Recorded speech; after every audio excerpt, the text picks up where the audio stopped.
Hello and welcome to IndianExpress.com, and today we are reviewing the Google Pixel 7. Now this phone is marking a comeback in India after quite a bit of a hiatus. Google took a break after the Pixel 3 series. We only got the Pixel 4a, and this year we've got the Pixel 6a and the Pixel 7 series as well. But does it have enough to take on, say, the Samsung, the OnePlus, and of course the iPhone 14 series? Let's find out in our review.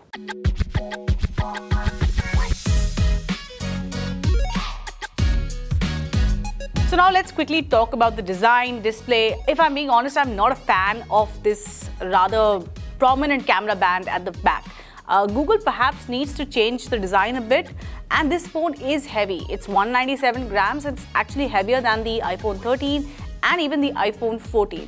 But it's not all bad. I quite like the color out here. The lemongrass is a very unique color. It's not something I've seen on other devices. Other problem is that the glass back means it gets covered in smudges very quickly, and you will have to use this with a case as well. You're getting a 6.3-inch display. Google has limited the refresh rate to 90 Hz, so some of you might be disappointed out there, but that's good enough for most users. I think most of us who use their apps on a standard 60 Hz are not even going to notice the difference. This is a punchy display and it works well in bright sunlight as well. If you're using this for entertainment purposes, you will be sorted. It's a good display and doesn't disappoint at all.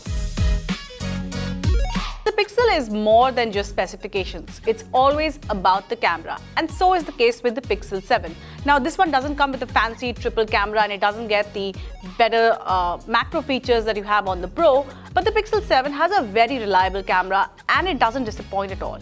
Now if you're taking it out during the bright day or where the lighting situation is quite good, the Pixel 7 delivers excellent photos. But the one department where I feel that the Pixel 7 shines, especially compared to the iPhone and even other Android devices, has to be the portrait mode.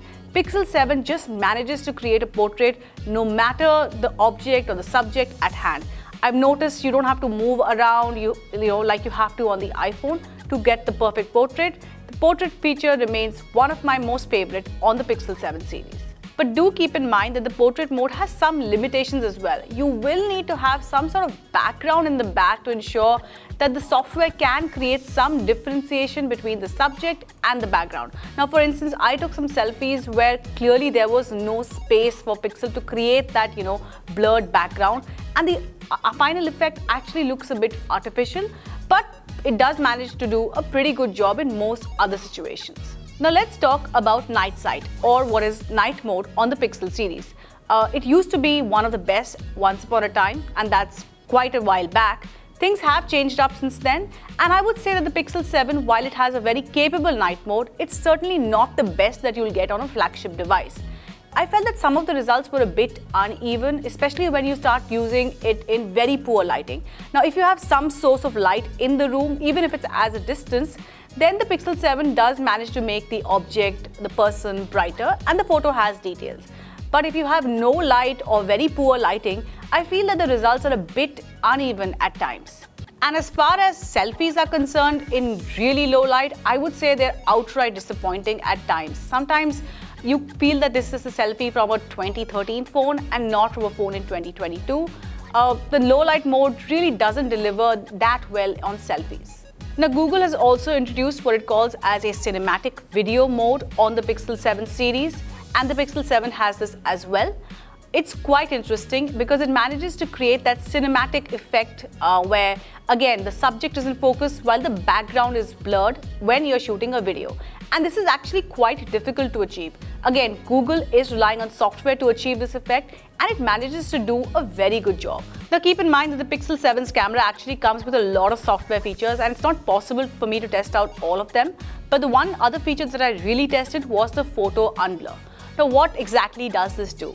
What you can do with the Pixel 7 is that photos that you might have taken, say, in 2013, 2014, 2015 on another phone where the subject is blurred, the Pixel 7 can make the subject in sharp focus. And I got some pretty interesting results with the photo unblur feature.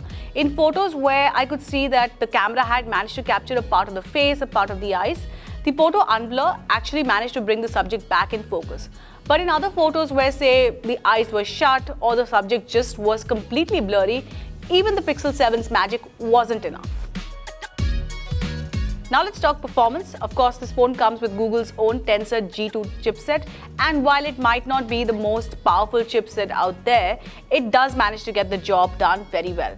If you're looking for a phone that can handle, your gaming, your daily tasks, the Pixel 7 doesn't disappoint. I didn't notice any lag or stutter as such. However, I did notice that the phone would get very warm, especially when I was using the camera. Say when I was using the camera for a long period, or if I spent a long amount of time editing photos, the top part of the phone did get a bit warm. Now it also comes with a lot of software tweaks, which are of course designed to make the user's life easier. If you're a fan of stock Android, of course this phone will appeal to you, and given that this will get the Android updates first is another reason why many people would consider this from a software perspective. There's another feature as well where Google is auto-translating messages. So even on WhatsApp, I would notice that some Hindi messages were automatically being translated to English. Again, this could be very useful for some users. But it's not all smooth when it comes to performance. There were moments when the Pixel 7 would just, have that slight moment of freeze, or when I would have to kill an app, and I'm not sure why this was happening. Another thing I noticed was that when the Pixel 7 got an update of around 75 MB, and it just took forever for that update to get installed. Now this is an issue I've seen on the previous Pixel 6a as well, so I'm not sure why this keeps happening again and again. And finally, let's talk about the battery. I'll admit I was skeptical that this will last a day simply because the phone was heating up a bit during my review period. But it will easily last you a day, and you'll actually get more than a day's worth of battery life if you aren't using it thoroughly, or if you're not using very heavy duty usage. So you should be able to get a day's battery life at best with the Pixel 7, and that's quite good. The problem is that you're getting 20-watt charging. Now Google hasn't really brought fast charging onto this phone, and that might be a bit of a deal killer for some of the folks out here. And yes, it does take around 3 hours to get this to a full charge. So what's our verdict for the Pixel 7? I'll admit the Pixel 7 is a very tempting device, especially to someone like myself. It really does deliver very well on the camera department, and the performance is also good. Sure, it's not as fast as some of the other flagships out there in the market, but hey, this will be enough for most users. My main concerns are around software, because I feel that there are still some issues that need ironing out, and yes, that slow charging speed I think is a bit of a dampener. Google, I feel, also needs to be a bit more vocal about the after-sales support, because that has been a concern for India users in the past.